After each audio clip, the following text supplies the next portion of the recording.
मराठी कथा हुशार चिमणी। गोष्ट तशी जुनीच कावळा चिमणीची, पण चिमणीचं घर मेणाचं, कावळ्याचं घर शेणाचं ती नव्हे, थोडीशी वेगळी। एक होती चिमणी, चिमुकली, गोरी गोरी पान, सर्वांना आवडायची, इतर साऱ्या पक्ष्यांनाही आवडायची। त्याच वनात एक दुष्ट कावळा आणि एक दुष्ट साळुंकी राहत होती। चिमणीने घरट्यात अंडी घातली होती। कावळा किंवा साळुंकी ती घरट्यात नसली की फोडून टाकत असत। असल्या प्रकाराने बिचारी चिमणी त्रासून गेली। पण काय करणार, चिमणी तर दुबळी, ती या दोघांचा सामना कसा काय करणार। शेवटी या त्रासाला कंटाळून तिने आपले घरटे बदलले। दुसऱ्या एका दाट झाडावर तिने घरटे केले।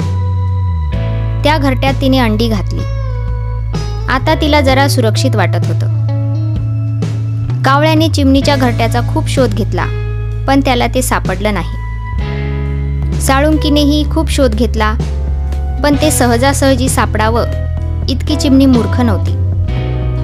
पण एके दिवशी काय झालं, चिमणी सायंकाळी आपल्या घरट्याकडे परतत होती। सहज तिने पाठीमागे वळून पाहिलं तर कावळा तिच्या पाठीमागे येत होता। चिमणी तर अगदी घाबरून गेली। तिला समजलं की कावळा आपल्या मागोमाग येऊन आपलं घरटं पाहणार आणि मग संधी साधून सगळी अंडी फोडून टाकणार।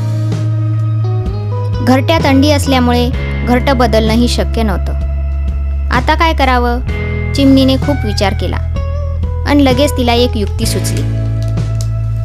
तिने आपला मोहरा साळुंकीच्या घराच्या दिशेने वळविला, मात्र कावळ्याला अजिबात काही जाणवू दिलं नाही। साळुंकीच्या घरट्याजवळ चिमणी थोडा वेळ बसली।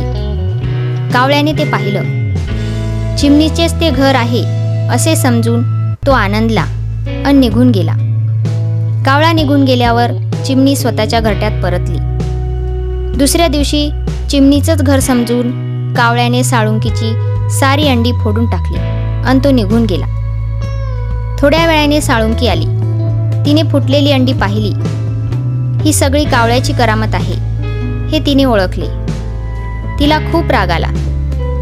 तिने कावळ्याला शोधून काढले व रागाने कावळ्यावर झेप घेतली।